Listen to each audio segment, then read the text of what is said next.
हिंदू युवा प्रबोधिनी हिंदुत्वाच्या चळवळीतील एक आगळा वेगळा उपक्रम राबवणारे अतिशय आश्वासक असे हे नाव हिंदू युवा प्रबोधिनी.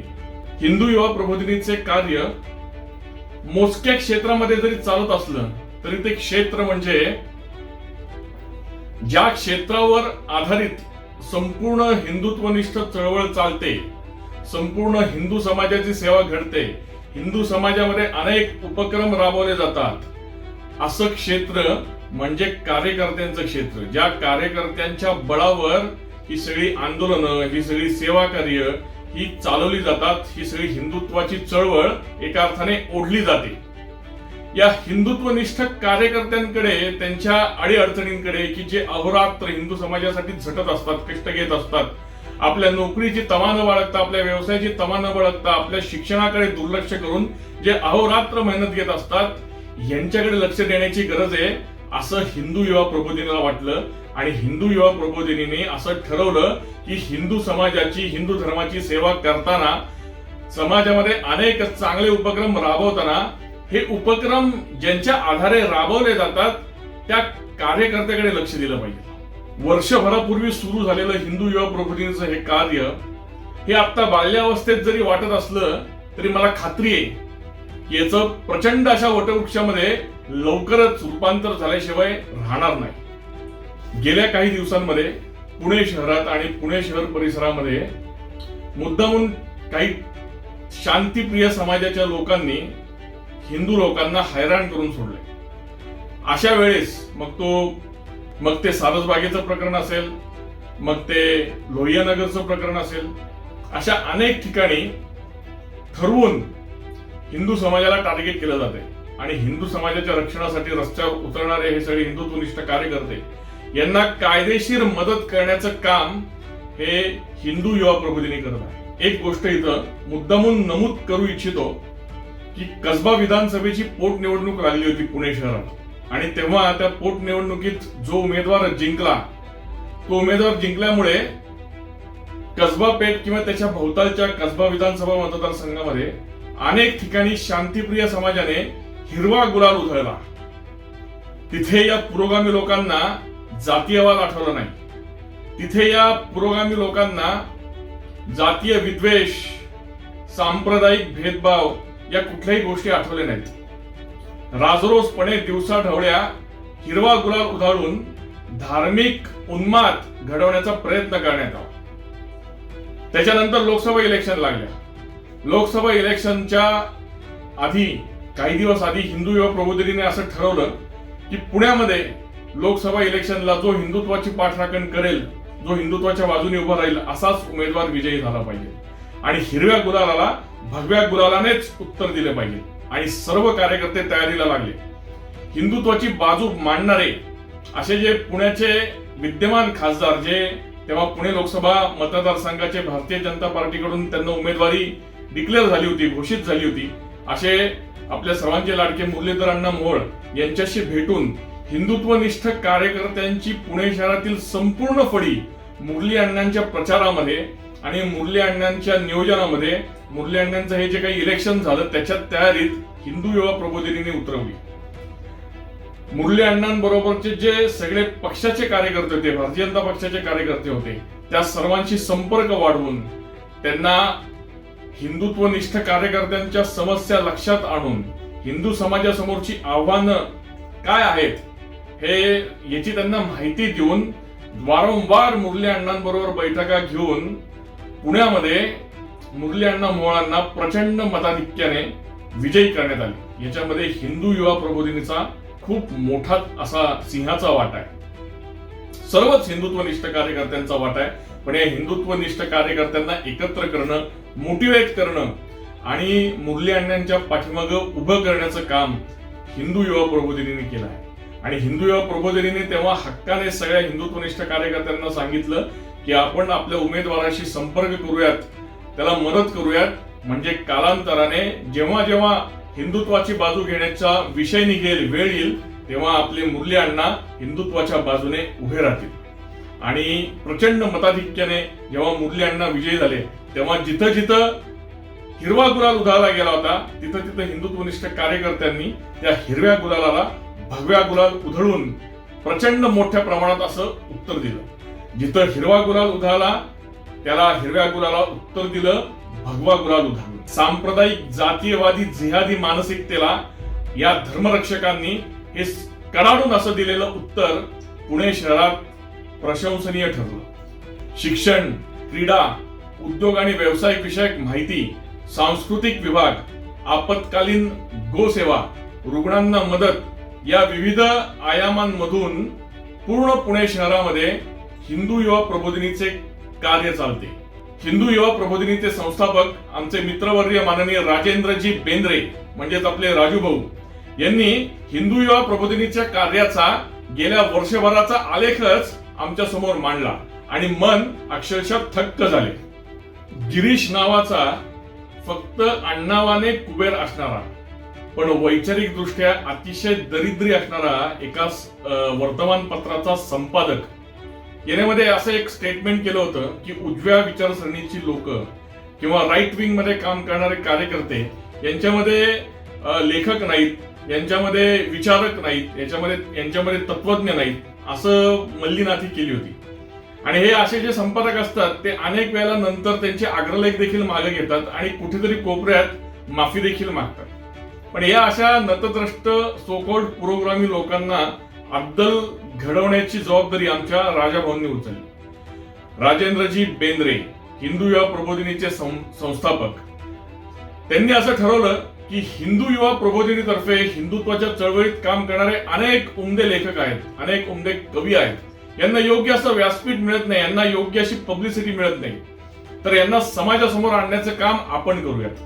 आणि धर्मवीर छत्रपती संभाजी महाराजांवर शंभूभावांनी लिहिणारे आमचे मित्रवर्य ओंकार बाजी पांडव, छत्रपती शिवाजी महाराजांवर शिवभावांनी लिहिणारे कवी भूषण आणि या आत्ताच्या युगामध्ये धर्मवीर छत्रपती संभाजी महाराजांवर शंभूभावांनी लिहिणारे आमचे हे आधुनिक भूषण म्हणजेच मित्रवर्य कवी ओंकार बाजी पांडव यांची शंभूभावनी तमाम शंभू भक्तांसमोर आणि हिंदू समाजासमोर पुढे आली पाहिजे म्हणून राजूभाऊ बेंद्रे आणि हिंदू युवा प्रबोधिनीने ही शंभूभावनी प्रकाशित करण्याचे ठरवले आणि प्रचंड मोठ्या संख्येमध्ये हा प्रकाशन सोहळा पार पडला. याच्या बरोबर मित्रवर्य अक्षयजी चंदेल हे हिंदुत्व चळवळीमध्ये कार्य करणारे अतिशय धडाडीचे उमदे असे वक्ते आणि लेखक यांनी धर्मवीर छत्रपती संभाजी महाराजांवर 300 पानांमध्ये उत्कृष्ट अशी एक कादंबरी लिहिली. ही कादंबरी जरी असली, वाचायला अतिशय रसाळ मधाळ जरी असली तरी एका अर्थाने हे संभाजी महाराजांचं चरित्रच त्यांनी रेखाटले. हे चरित्र, ही कादंबरी ही समाजासमोर आली पाहिजे म्हणून हिंदू युवा प्रबोधिनीने पुढचा कार्यक्रम घेतला तो अग्निगंध, अक्षय चंदेल लिखित अग्निगंध या धर्मवीर छत्रपती श्री संभाजी महाराजांवरच्या चरित्रावर आधारित असणाऱ्या कादंबरीच्या प्रकाशन सोहळ्याचा. आणि त्या कार्यक्रमाला आणि त्या कादंबरीला देखील उत्स्फूर्त प्रतिसाद तमाम शंभू भक्तांनी आणि तमाम हिंदू बांधवांनी दिला. हिंदू युवा प्रबोधिनीचा सांस्कृतिक विभाग केवळ इथेच थांबला नाही तर युवा कवी, युवा लेखक मित्रवर्य ओंकार बाजी पांडव याने शिवराज अष्टक असं गीत छत्रपती शिवाजी महाराजांवर लिहिलंय. या गीताला उत्कृष्ट अशी संगीत लाभलं पाहिजे, उत्कृष्ट अशी चाल लाभली पाहिजे म्हणून हिंदू युवा प्रबोधिनीच्या माध्यमातून एका मोठ्या स्टुडिओमध्ये आत्ताच्या काळातले प्रसिद्ध संगीतकार आणि गायक माननीय श्री अवधूतजी गांधी यांच्या मार्गदर्शनाखाली या शिवराज अष्टक या गीताला चाल लावण्यात आली. लवकरच त्याचा लोकार्पण सोहळा देखील होणार आहे. या गीताचे पोस्टर लॉन्च रायगडावर, दुर्गेश्वर रायगडावर शिवराज्याभिषेकाच्या समयी मुख्यमंत्री श्री एकनाथजी शिंदे यांच्या हस्ते करण्यात आलं. त्याचप्रमाणे सांस्कृतिक क्षेत्रामध्ये हिंदू धर्मरक्षणी राजमाता अहिल्याबाई होळकर यांच्या जयंतीच्या कार्यक्रमामध्ये हिंदू युवा प्रबोधिनीचे सर्व कार्यकर्ते सक्रियपणे सहभागी होते. त्याचप्रमाणे महाराजा यशवंतराव होळकर शौर्य रथयात्रेच्या आयोजनात देखील हिंदू युवा प्रबोधिनीचे कार्यकर्ते सक्रियपणे सहभागी होते. आणखीन एक विशेष गोष्ट सांगायची म्हणजे 350व्या श्री शिवराज्याभिषेकाचं स्मरण करून या 350व्या राज्याभिषेकाचे औचित्य साधून हिंदू युवा प्रबोधिनीच्या प्रेरणेतून, हिंदू युवा प्रबोधिनीच्या माध्यमातून हिंदू युवा प्रबोधिनीचे काही कार्यकर्ते आणखीन तमाम शिवभक्तांना बरोबर घेऊन कन्याकुमारी पासून लेह पर्यंत सायकलवर गेले आणि ते या पूर्ण सायकल स्वारीमध्ये छत्रपती शिवाजी महाराजांच्या चरित्राची देशभरामध्ये माहिती देत गेले. 350व्या राज्याभिषेकाचं औचित्य साधून संपूर्ण देशामध्ये शिवचरित्राचा जागर करावा हे हिंदू युवा प्रबोधिनीने ठरवले आणि त्यामध्ये हिंदू युवा प्रबोधिनीला प्रचंड यश आले. 500 वर्षांच्या संघर्षाला फळ आले आणि अयोध्येमध्ये प्रभू श्रीरामचंद्राचे भव्य मंदिर हे उभे राहिले. याचे औचित्य साधून जवळपास 5000 वृक्षांचे वाटप राम मंदिर निर्माणाच्या दिवशी हिंदू युवा प्रबोधिनीच्या मार्फत करण्यात आले. याच्याबरोबर 5000 रामरक्षांची पुस्तकं ही सर्व लहान मुलांमध्ये वितरित करण्यात आली. लहान मुलांमध्ये इतिहासाची गोडी रुजावी म्हणून पुण्याच्या मध्यवर्ती भागातील लहान मुलांना एकत्र करून त्यांना किल्ले दर्शन, किल्ल्यांवर त्यांच्या सहलींचे आयोजन नियोजन करून या मुलांमध्ये इतिहासाविषयक गोडी निर्माण करण्याचे कार्य हिंदू युवा प्रबोधिनीचा सांस्कृतिक विभाग वारंवार करत असतो. क्रीडा क्षेत्रामध्ये देखील हिंदू युवा प्रबोधिनीने गेल्या वर्षभरामध्ये खूप भरीव अशी कामगिरी केली आहे. बाणेर येथे मर्दानी खेळांचे प्रशिक्षण देण्यात आले. तसेच शिवकालीन युद्धकलेची गोडी निर्माण होण्यासाठी ऐतिहासिक शस्त्रास्त्रांचे प्रदर्शन बाणेर आणि मुळशी येथे लावण्यात आले. मुळशीमध्ये महिनाभर शिवकालीन शस्त्रविद्या, स्वसंरक्षणार्थ शस्त्र कशी चालवायची अशी शिबिरं घेऊन सर्व युवतींना आणि युवकांना सव्वा महिना प्रशिक्षण देण्यात आले. या शिबिरामधून शिवकालीन ऐतिहासिक खेळांची गोडी लागली, ऐतिहासिक युद्धविद्या कशी होती याची माहिती कळाली. पण प्रत्यक्ष रस्त्यावरची लढाई करण्याची जेव्हा वेळ येईल तेव्हा कसं लढलं पाहिजे याचं प्रशिक्षण देखील एक प्रकारे या युवकांना आणि युवतींना मिळालं. मुळशीमध्ये घोटावडे गावात हिंदू युवा प्रबोधिनीचे किरणजी शेळके यांनी स्वतःच्या जागेत 5000 स्क्वेअर फुटाची कुस्तीसाठी एक तालीम तयार केली. स्वखर्चाने स्वतःच्या जागेमध्ये मुलांना कुस्तीची गोडी लागली पाहिजे. मोबाईल आणि टीव्ही मध्ये अडकलेली ही सगळी बालकं मैदानावर प्रत्यक्ष आखाड्यामध्ये उतरली पाहिजेत आणि त्यांच्या अंगाला माती लागली पाहिजे म्हणून हा सगळा खटाटोप हिंदू युवा प्रबोधिनीच्या माध्यमातून करण्यात आला. इथे मल्लविद्या शिकवली जाते, कुस्ती शिकवली जाते. त्याला जे वस्ताद लाभलेत ते देखील नॅशनल चॅम्पियन असलेले वस्ताद इथे ट्रेनिंग साठी किरण भाऊंनी उपलब्ध करून दिले. त्यांचं मानधन किरण भाऊ स्वतः देतात. क्रीडा क्षेत्रामध्ये आणखीन एक अतिशय महत्वाची कामगिरी हिंदू युवा प्रबोधिनीने केलेली आहे. ही कामगिरी ऐकल्यानंतर तमाम हिंदुत्वनिष्ठ कार्यकर्त्यांना हिंदू युवा प्रबोधिनीचं अतिशय अभिमान वाटेल. ती कामगिरी मी आता तुमच्या समोर मांडतो. पुण्यामध्ये 1-1.5 वर्षापूर्वी महाराष्ट्र केसरी कुस्ती स्पर्धेचं आयोजन केलं होतं.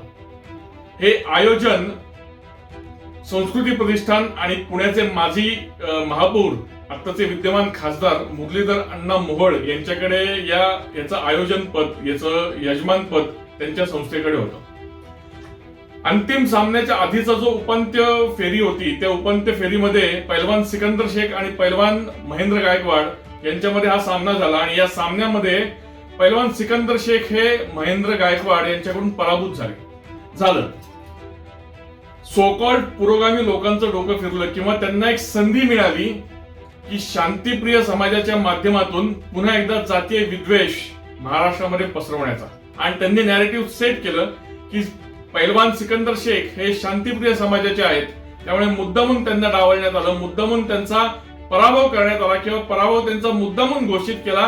कारण की या स्पर्धेचं आयोजक हे मुरलीधर अण्णा मोहोळ आहेत, जे की भारतीय जनता पार्टीला रिप्रेझेंट करतात आणि जे पुण्याचे माजी महापौर होते. आणि मग अशा रीतीने नॅरेटिव्ह त्यांनी सेट केलं आणि ते प्रचंड मोठ्या प्रमाणात प्रचंड वेगाने प्रचारित आणि प्रसारित करण्यात आलं. नेहमीसारखं विक्टिम कार्ड या शांतिप्रिय समाजाच्या लोकांनी खेळायला सुरुवात केली. पैलवान सिकंदर शेख यांचे इंटरव्ह्यूज मागून इंटरव्ह्यूज, त्यांच्या अनेक टॉक शो मध्ये त्यांना बोलवण्यात आलं, त्यांचे इंटरव्ह्यू घेण्यात आले. प्रचंड मोठ्या प्रमाणात पब्लिसिटी पैलवान सिकंदर शेख यांनी मिळवली. विक्टिम कार्ड खेळून माझ्यावर कसा अन्याय झालाय म्हणून सहानुभूती ही पैलवान सिकंदर शेख यांच्या पाठीमागे समाजातून उभी राहिली. अनेक जणांनी स्टेटस ठेवले, स्टोरीला पैलवान सिकंदर शेख यांचा फोटो ठेवला आणि कसा शांतिप्रिय समाजाचा हा पैलवान आहे म्हणूनच केवळ त्याच्यावर अन्याय झालेला आहे आणि त्याला पराभूत घोषित करण्यात आलाय.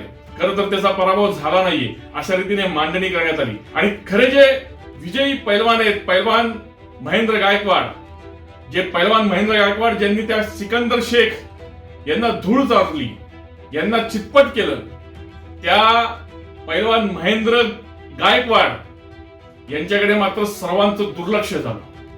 जणू काही ते अंधारात पडल्यासारखे झाले. त्यांचं नाव देखील कुठे चर्चेला यायला तयार नाही. कुठली पब्लिसिटी नाही, कुठलाही आदर सत्कार नाही, कुठलाही मान सन्मान नाही. पण मग अशा या विजयी पैलवानाच्या माग हिंदू युवा प्रबोधिनी थांबायचं ठरवलं आणि हिंदू युवा प्रबोधिनीने पैलवान महेंद्र गायकवाड यांचा हिंदू युथ आयकॉन म्हणून मान सन्मान केला, त्यांना पुरस्कार दिला आणि अतिशय मोठा असा हा सोहळा पार पडला. ह्या सोहळ्यानिमित्त किंवा या कार्यक्रमानिमित्त क्रीडा क्षेत्रात हिंदू युवा प्रबोधिनीने जे काम केलं त्याला तोड नाही. कला, क्रीडा, साहित्य याच्या माध्यमातून जी अँटी हिंदू लॉबी कार्यरत होते आणि फेक नॅरेटिव्हच्या माध्यमातून सगळं हिंदुत्वाच्या विरुद्ध जे प्रचार प्रसार केला जातो त्याला हिंदू युवा प्रबोधिनीने अतिशय कृतीपूर्ण उत्तर दिलं. याच्या जोडीला शैक्षणिक क्षेत्रामध्ये देखील प्रचंड मोठं कार्य हिंदू युवा प्रबोधिनीचं चालतं.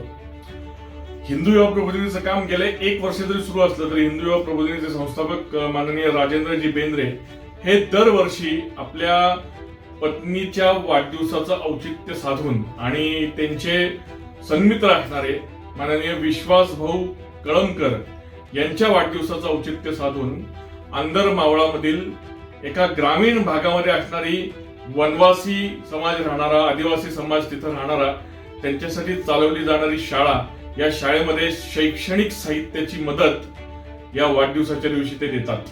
असंख्य युवकांचे प्रेरणास्थान असणारे पुण्यातील कैलासवासी ज्ञानेशजी पुरंदरे यांच्या स्मरणार्थ हा उपक्रम त्यांच्या सुविद्य पत्नी विद्याताई बेंद्रे आणि त्यांचे राजाभाऊंचे सन्मित्र विश्वासराव कळमकर यांच्या वाढदिवसाचे औचित्य साधून गेले अनेक वर्ष हा उपक्रम राबवला जातो. आरोग्य विषयक देखील खूप मोठं कार्य हिंदू युवा प्रबोधिनीचे कार्यकर्ते करत असतात. आषाढीच्या वारीमध्ये श्री शिवाजीनगर परिसरात जेव्हा वारी येते तेव्हा सगळ्या वारकऱ्यांची चरणसेवा हिंदू युवा प्रबोधिनीचे कार्यकर्ते करतात. त्याचप्रमाणे सेवा शुश्रूषा तर करतातच, त्याचबरोबर मोफत औषधांचं वाटप देखील प्रबोधिनीचे कार्यकर्ते करतात. याच्या बरोबर पुणे शहरातील जेवढी मोठी इस्पितळं आहेत, मोठी हॉस्पिटल्स आहेत, तिथे आरोग्यदूत म्हणून काम करतात. नडले अडलेले गरजू हिंदू रुग्ण ज्यांना बिल भरणं शक्य नसतं त्यांना ऍडमिट होतानाच अनेक सरकारी योजनांची माहिती, अनेक कॉर्पोरेशनच्या योजनांची माहिती हिंदू युवा प्रबोधिनीचे कार्यकर्ते देतात. त्याच्यासाठी डॉक्युमेंट्स, त्याच्यासाठी जे जे काही करावं लागतं त्याच्यासाठी धावपळ करतात. ही डॉक्युमेंट्स कुठून काढायची, कशा रीतीने काढायची याच्याबद्दल मार्गदर्शन करतात. आणि काही ठिकाणी काही डॉक्युमेंट्स नसतील तर हॉस्पिटल प्रशासनाशी बोलून त्यांचं बिल जेवढं म्हणून कमी करणं शक्य आहे तेवढं म्हणून कमी करून त्यांना मोठ्या प्रमाणात मदत उपलब्ध करून देतात. हिंदू युवा प्रबोधिनीचं आणखीन एका विभागात काम चालतं, तो विभाग म्हणजे आपत्कालीन गोसेवा विभाग. अनेक गोरक्षक आपल्या जीवावर उदार होऊन गोमातांची कसायांपासून मुक्तता करतात. हिंदू युवा प्रबोधिनीचं ह्याच गोसेवा विभागाच्या अंतर्गतच गोरक्षकांसारखंच आणखीन एक महत्वाचं कार्य चालतं, ते म्हणजे रस्त्यावर फिरणारी जी बेवारस गायी असतात, जी बेवारस जनावर असतात, ती आरामात कसायांच्या हाती लागतात. तर अशा जनावरांची व्यवस्था लावणं. अनेक शेतकरी आहेत की ज्यांना आर्थिक परिस्थितीमुळे गोधन सांभाळता येत नाही, तर हे गोधन कसायाकडे न जाता आपल्या समाजातीलच आध्यात्मिक संस्था, काही उद्योजक यांच्याकडे हे गोधन हिंदू युवा प्रबोधिनीच्या मार्फत सोपवलं जातं आणि शेतकऱ्यांवरचा भार कमी केला जातो. आणि जिथं गोधन कसायांच्या हाती जातं ते कसायांच्या हाती न जाता आपल्याच समाजामध्ये जिथं हे गोधन सांभाळू शकतील अशी जी कर्तबगार मंडळी आहेत त्यांच्याकडे हे गोधन सोपवलं जातं. हे जोडण्याचं अतिशय महत्वाचं काम आपत्कालीन गोसेवेमार्फत, गोसेवा विभागामार्फत करण्यात येतं. आपल्याला आठवत असेल तर काही दिवसांपूर्वी जनावरांमध्ये, गाई वासरांमध्ये, म्हशींमध्ये, बैलांमध्ये लंपी या आजाराचा प्रादुर्भाव वाढत चालला होता. हा संसर्गजन्य आजार होता आणि जनावरांमध्ये प्रचंड मोठ्या प्रमाणात लंपी आजाराचा प्रादुर्भाव होत होता.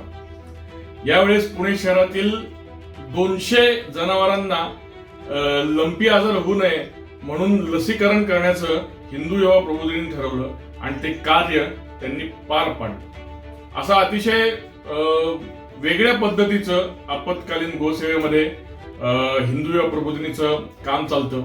अनेक वेळेला रस्त्यावर गाई वासरांना ऍक्सिडेंट होतात. एक किस्सा राजूभाऊंनी सांगितला की एक वासरू विहिरीत पडलं होतं, तर ह्या वासरूला काढता येत नव्हतं. हे काढण्याचं काम हिंदू युवा प्रबोधिनीने केलं. आणि हिंदू युवा प्रबोधिनीची एक प्रमुख मागणी आहे जी या व्हिडिओद्वारे मी सरकारकडे करतो, किंवा जो महाराष्ट्र राज्याचा गोसेवा आयोग आहे या गोसेवा आयोगाकडे करतो, की पुण्यामध्ये रस्त्यावर आपण गाड्या हाकत असतो.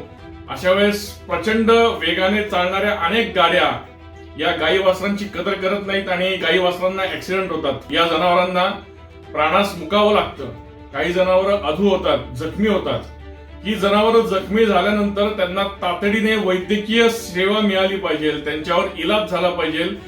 याच्यासाठी या जनावरांना दवाखान्यात कसं न्यायचं हा प्रश्न पडलेला असतो. त्यामुळे हिंदू युवा प्रबोधिनीच्या वतीने मी या व्हिडिओच्या माध्यमातून महाराष्ट्र राज्याचा गोसेवा आयोग आणि महाराष्ट्र राज्याला विनंती करतो, आवाहन करतो की प्रत्येक शहरामध्ये अँब्युलन्स जनावरांना नेण्यासाठी याची व्यवस्था ही सरकारने करावी, गोसेवा आयोगाने करावी. पुणे शहराचा जर का प्रश्न असेल तर पुणे शहर आणि पुणे शहर परिसरामध्ये किमान 5 अँब्युलन्स या गोसेवा आयोगाने खास जनावरांसाठी उपलब्ध करून द्याव्यात. त्याची एक वेगळी यंत्रणा उभी करावी. आणखी एक महत्वपूर्ण कार्य मी इथं उद्धृत करतो की जे कार्य सांगितल्याशिवाय हिंदू युवा प्रबोधिनीचा लेखाजोखा पुराच होऊ शकत नाही. ते कार्य म्हणजे तिथीनुसार शिवजयंती महोत्सव. शिवजयंती ही तिथीनुसार करावी का तारखेनुसार करावी याच्यावरून मध्ये काही दिवस वादंग चालू होते. काही वर्षांपूर्वीची मी गोष्ट सांगतोय. आणि त्यावेळेस तिथीनुसार शिवजयंती केली काय, तारखेनुसार शिवजयंती केली काय. माझं तर म्हणणे शिवजयंती रोजच साजरी करूयात. प्रत्येक क्षणी आपण शिवजयंती साजरी केली पाहिजे, कारण की छत्रपती शिवाजी महाराजांच्या गुणांचं स्मरण आपण कायम सदा सर्व काळ केलं पाहिजे आणि त्या चरित्रातील एक तरी गुण आपण आपल्या अंगी बाणवण्याचा प्रयत्न केला पाहिजे. अशी मांडणी आपण करत असतो. पण अशी मोघम मांडणी करून चालणार नाही. शिवजयंती तारखेने करा, तिथीने करा, किंवा शिवजयंती रोज करा, शिवजयंती रोजच केली पाहिजे अशी मुळमुळीत मांडणी करून चालणार नाही. कारण की तारखेचा एवढा उदो झालाय की तिथीने शिवजयंती साजरी करण्याची पद्धत आता हळूहळू बंद होती का काय असं वाटू लागले. पारंपरिक पद्धतीने पुणे शहरातील मध्यवर्ती भागातून निघणारा तिथीच्या शिवजयंतीच्या दिवशी असणारा भव्य दिव्य असा पालखी सोहळा हा आता नाहीसा झालाय. हा आता बंद करण्याची वेळ आली. ही गोष्ट जेव्हा हिंदू युवा प्रबोधिनीला कळाली, जाणवली, तेव्हा हिंदू युवा प्रबोधिनीने ही गोष्ट स्वतःच्या हातात घेतली. हा पालखी सोहळा बंद होता कामा नये असं हिंदू युवा प्रबोधिनीने ठरवलं.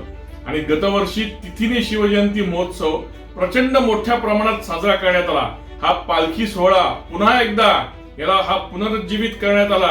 याला पुन्हा एकदा वैभवाचे दिवस प्राप्त झाले. आणि ह्या सोहळ्याचं आणखीन एक वैशिष्ट्य होतं ते म्हणजे हिंदू समाजातील विविध ज्ञाती संस्थांचे समाजरथ.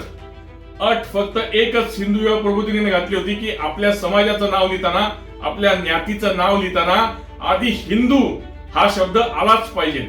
आणि समाज बांधव आपापले समाजरथ घेऊन या पालखी सोहळ्यामध्ये समाविष्ट झाले आणि प्रचंड मोठ्या प्रमाणात तिथीने शिवजयंती महोत्सव पुण्यामध्ये साजरा झाला. तारीख आणि तिथीच्या वादात जरी आपल्याला जायचं नसलं तारखेनी शिवजयंती हो, तिथीनी शिवजयंती हो, ही जरी गोष्ट मान्य असली, या गोष्टीच्या पाठीमागचं षडयंत्र हे अनेकांना लक्षात आलंय, पण त्याच्या विरुद्ध कोणी बोलत नाही. ते काम त्याच्या विरुद्ध किंवा त्यांची जी नॅरेटिव्ह आहेत ती खोडून काढण्याचं कृतीपूर्ण उत्तर हे हिंदू युवा प्रबोधिनीने दिलेलं आहे. छत्रपती शिवाजी महाराजांचा खरा वैचारिक वारसा म्हणजे शिवजयंती ही तिथीनुसारच साजरी झाली पाहिजे. कारण की छत्रपती शिवाजी महाराजांनी तेव्हाच्या सगळ्या विदेशी कालगणना नाकारल्या होत्या. त्यांनी हिजरी कालगणना नाकारली, त्यांनी फसली कालगणना नाकारली. मोगल साम्राज्याच्या जेवढ्या कालगणना होत्या, इस्लामी कालगणना, त्या शिवाजी महाराजांनी नाकारल्या. शिवाजी महाराजांनी इसवी सन कालगणना सुद्धा नाकारली आणि हिंदू पंचांगानुसार, हिंदू कॅलेंडरनुसार शिवराज्याभिषेक शक नावाची नवीन कालगणना सुरू केली. त्यामुळे विदेशी लोकांच्या कालगणनेनुसार तारखेनी चालणारी शिवजयंती हा छत्रपती शिवाजी महाराजांच्या विचारांचा विरुद्ध अशी ही कृती आहे.